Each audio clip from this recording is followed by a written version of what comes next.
Hello and welcome to the July BigFix Briefing Room. I'm Michelle McGough and I'm here with Mr. Joe Saylor. And this month we're going to go straight away into the exploits. Then we'll cover the Microsoft and Linux vulnerabilities and the BigFix inventory new release. Take it away, Joe. Yeah, so we're going straight into the big boy for this month. In the Windows Remote Desktop licensing service, there is just an absolutely massive remote code execution vulnerability. Fortunately, this service isn't installed by default. It does require, an actual person to go enable the service on a server. So this isn't something that you'll see on all of your desktops. It's not something that will be on even all of your servers. But anywhere that it is installed, an attacker can today just take your system over. So if it's exposed to the internet at all, then your system can be owned. This is one of those ones where, please stop listening to me and go update your service right now. Turn it off. We'll be here in a minute. It'll be fine. Go update your remote desktop licensing server services. This is all on port 135 by default, so you can control this through network controls as well if you can't get to patching all of these boxes immediately.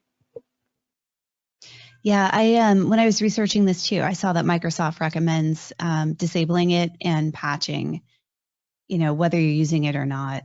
And I think it's a good time to plug the BigFix remote control solution. If you had that, you wouldn't be worried about this right now. Yeah, for sure. It's a fun way to go. I approve of it anyway. What's next? And to spread the love around to Linux a little bit here, we also have an absolutely massive vulnerability in the OpenSSH application that's in basically any Linux release. If you are a Linux administrator, you of course know what SSH is. It's like the primary method anybody uses to control these boxes.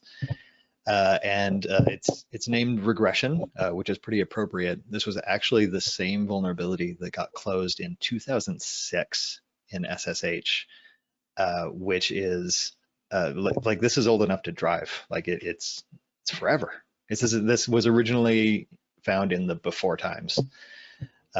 So what happened was in the 2020 release of OpenSSH, there was a regression. Nobody tested this same vulnerability that existed way back when.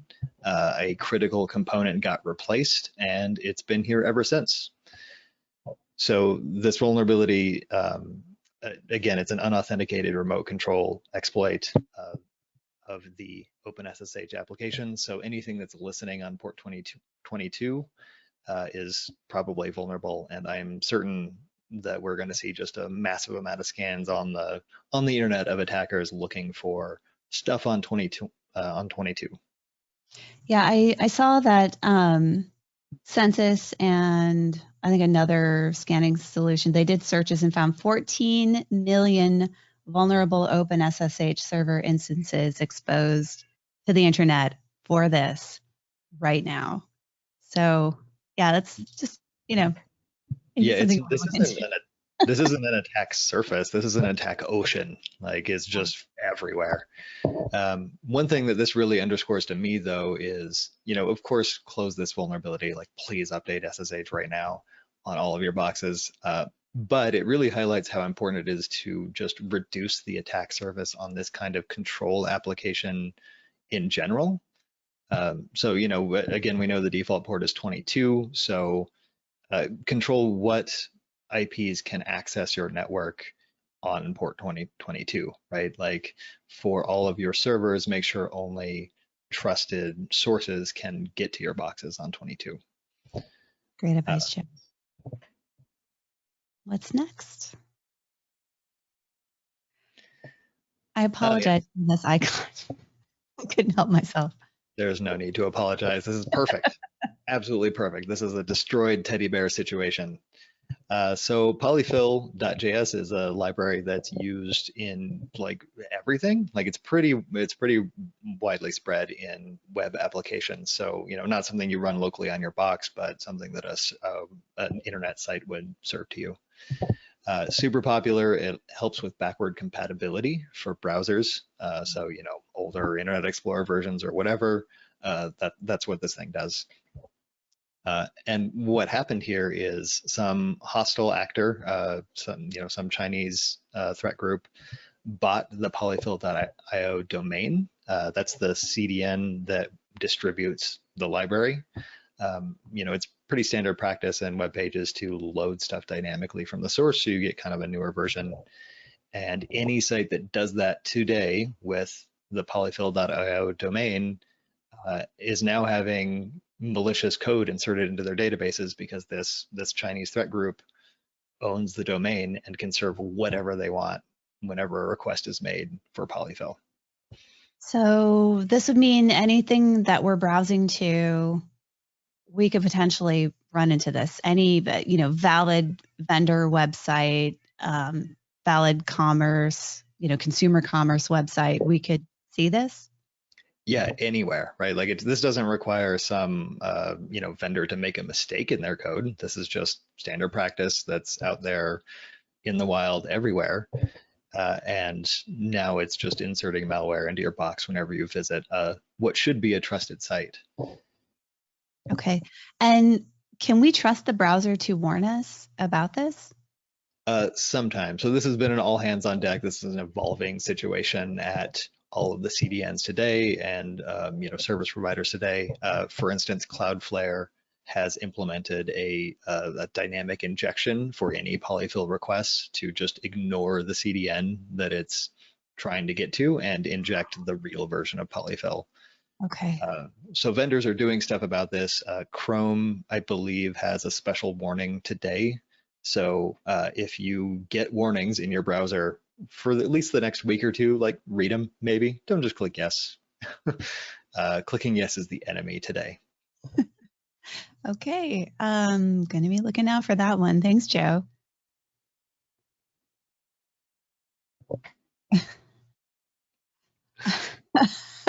Now, I apologize for this slide. No, I like it. Yeah, so, this one, can I introduce this one because I saw it and I was really surprised. Thanks. So I saw this on, I think I was on Dark Reading, and it turns out this fella, and maybe it's more people, but this fella in Perth was caught on an airline. He had a Wi-Fi device with him, and he had been serving a fake Wi-Fi service right there on the plane for free. So when people wanted to check their email or send a text and went to get the airplane Wi-Fi, they had the choice between, the one that you have to pay for and this free one. And they picked the free one, and it asked them to do things like sign in with their Facebook credentials, which they did. And he was capturing those credentials and had intended to sell them.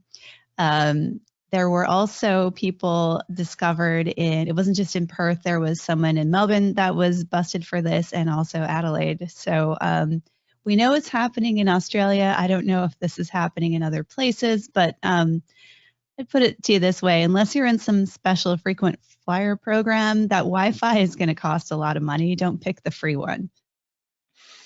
Yeah, this is one of those things that really makes me want to stay home just all the time. Yeah, we got the hotel Wi-Fi, there's so much like malicious Wi-Fi out there right now than the hotel kiosks, right, from last month. Traveling is it just seems dangerous. Yeah, I mean, the friendly skies are becoming just really unfriendly. So, in addition now to maybe having the front of your Boeing plane fall off, or having children scream at you the whole flight, or having somebody kick the beat to Baby Got Back into the back of your seat. Now you can also have your credit card information stolen. So flying's scary. Why is it scary now? I don't like it.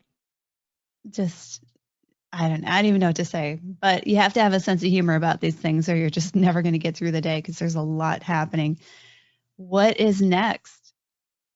Oh yeah, the Microsoft security. This was a big month, Joe. Do you want to break that down for us? Yeah, so we're kind of moving into the more boring line of business stuff here. The Microsoft Patch Tuesday this month was kind of big. You'll notice the numbers on screen here are just much bigger than usual. We've got 142 total CVEs closed. We got 4 CVEs and 2 pretty big criticals. that just generally wreck Microsoft app servers this month. That's up like, from a usual month where it's like 50 to 60 to 70 CVEs, something like that. So general numbers are quite high. Yeah, this is more than May and June combined. Yeah. And into some specifics here. So of our 0 days, we have 2 that are actually under active exploit, which is pretty rare. Generally, 0 days are important because they've just been disclosed before a fix is available, not necessarily because there's code out in the wild that currently will break you with them. But these 2 have stuff out there today. The first one is a vulnerability in MS-HTML, which is just, the interface that the operating system has with HTML stuff in general. This one they call a remote code execution vulnerability, but it's really more of a local code execution vulnerability. It does require a user to be tricked into clicking on a file. So, even though it's a 0 day and under active exploit, it doesn't pass that bar where there isn't a there's a no interaction exploit out there, right? So it requires a user to make a mistake. And then moving on to the Hyper-V elevation of privileges vulnerability. This one is maybe more worrisome than it appears.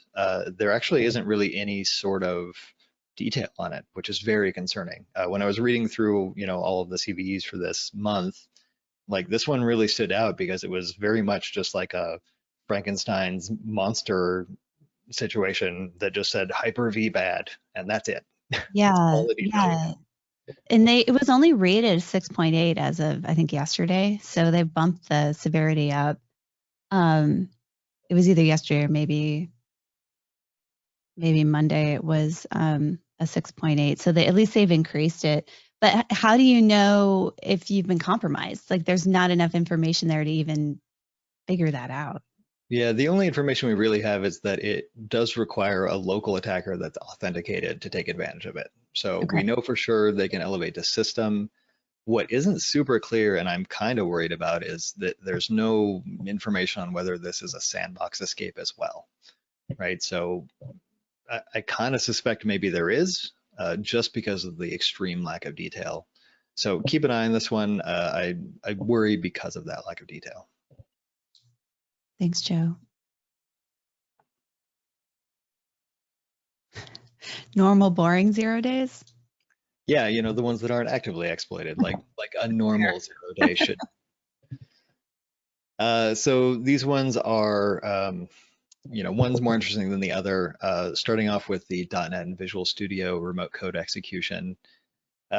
This vulnerability, again, I had to kind of read between the lines on it, on the description, but it looks like it requires a machine in the middle to exploit. So you do have to be tricked into connecting to a device somewhere that's maliciously owned, which is a bit of a barrier to clear, right? Like that's not impossible, especially with how embedded .NET is everywhere.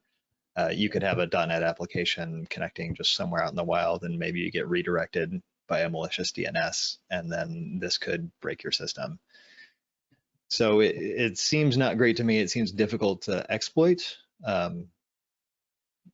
but not terribly easy to exploit anyway, right? Like someone's got to make a mistake in order for this to be taken advantage of. Okay, I'm surprised to see you highlighting a 5.9. Is this one worse than it looks? It kind of isn't. So this is just falls under the 0 days we got to talk about because they were disclosed before there was a fix available. The reason that's important is that creates a race between when the vendor can get a fix out and when an attacker can exploit it. These typically get looked at more by threat groups. Okay. So, the previous one for .NET and Visual Studio is important because threat groups have had some time to figure out how to exploit it, right? Yeah. And they have even more time because you aren't necessarily going to go fix every .NET instance immediately when this patch has come out, right? Like nobody's updated their entire enterprise today for this. So that extra lead time makes it a juicier target, and so there's more investment in attempting to exploit it. Good catch, Joe. Thank you. Yeah, and then just a detail on the ARM system memory snooping one. So that's on systems that have ARM hardware, and this is, I'm sure this is going to show up in the Linux space as well, but a local attacker can see what's in memory. So, you know, that's a pretty heavy disclosure, information disclosure vulnerability. That's stuff like passwords, credit card information, right? Anything that an application can read, a local attacker can read as well on ARM boxes until this is closed. Okay.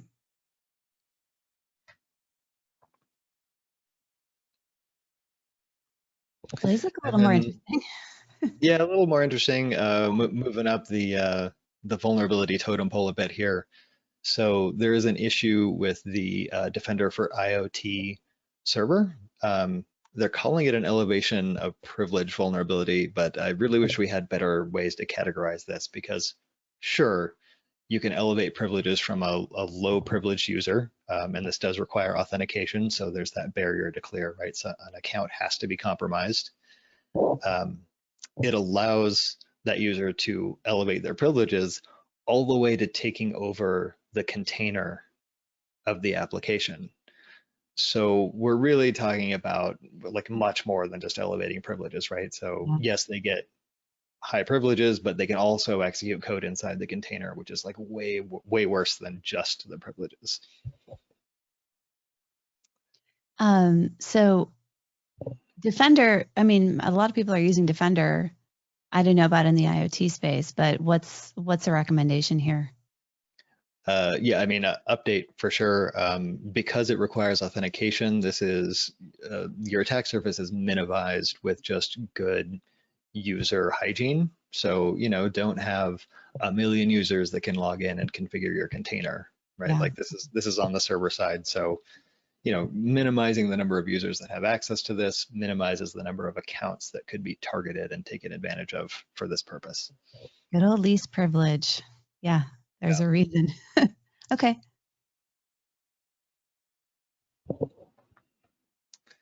All right, and then pivoting over to the general Linux kernel security space, there's a few 7 or higher this month. We're up to 9, which is kind of unusual for the Linux space, but not terribly concerning. One thing that really breaks my heart here, I gotta pour one out for my homie Tab. It's my favorite button on the keyboard. Like, auto-completing text is my life, and there is a bug in the Linux kernel today where hitting tab can overflow your memory, and I can't even imagine how an attacker would exploit this other than just crashing your system. But you know, with the buffer overflow, like it'll for sure crash the app and maybe lead to some local code exploitation. It's just very sad. Just breaks my heart.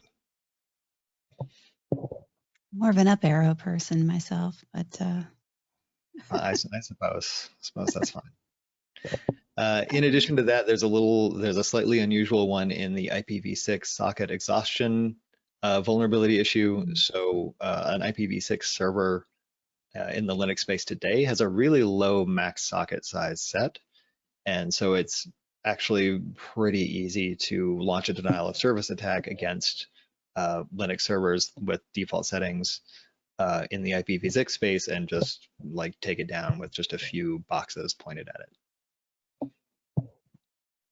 okay. So that one's pretty important on any of your servers for sure. And otherwise, we have just some general local attack vectors. None of them are very surprising. None of them are very threatening. They all require some user to have like locally authenticated and execute some malicious code, which is not great, but you know, relative to some of these other unauthenticated remote code exploits, they're small potatoes for sure. Okay, yeah, not quite as bad as last month, but a little bit more activity than I think we're used to seeing for Linux. Yeah. Okay. All right, and finally, just today, we've got a new release for BigFix inventory. We're up to inventory 11 finally. So with that version number change, I'm sure anybody who uses this has noticed that the site is currently named V10. And now that we are V11, you got to subscribe to a new site. We've actually split them into two separate sites. So the application itself has a V11 site to install like the server and things like that, and then content will come from a separate site. So for sure, check the forum posts on that to look into the details. We aren't getting rid of the V10 site, so that'll be out there. It just won't get updates anymore. So nothing will break, as this transition occurs. Some of the highlights for the V11 release, we have some more streamlined Oracle support. If you're using any sort of Oracle detection today, you're probably very annoyed at how you have to kind of do some manual cleanup every now and then, and so we've automated that away. So that little bit of workload is just gone with V11. We have a huge number of libraries have been updated in BigFix inventory. So as a security release, this is really great news. There's all sorts of things that maybe are not technically vulnerable today. Nothing particularly worrisome, certainly, but we're just keeping up on those libraries. So it's great for peace of mind. One other little note is that there's a change in the catalog update system, and so future catalog updates will require V11. So keep an eye out for that. Okay. Well, this is good. It's nice to see this out. There's been a lot of activity in inventory, especially around the certifications with other vendors. So we've got the Oracle attestation. There's also for IBM. So we've got the additional capabilities built in there for audit scenarios, and that's a wonderful thing to have. And I'm excited to see V11. I think it'll be a lot easier for us to publish those catalog updates. So as long as everybody goes and subscribes to the right site, we'll be all sorted out. We sure will. And I think that's it for this month. All right. Well, don't forget to like and subscribe if you enjoy this type of content. We'll see you again next month. Bye all.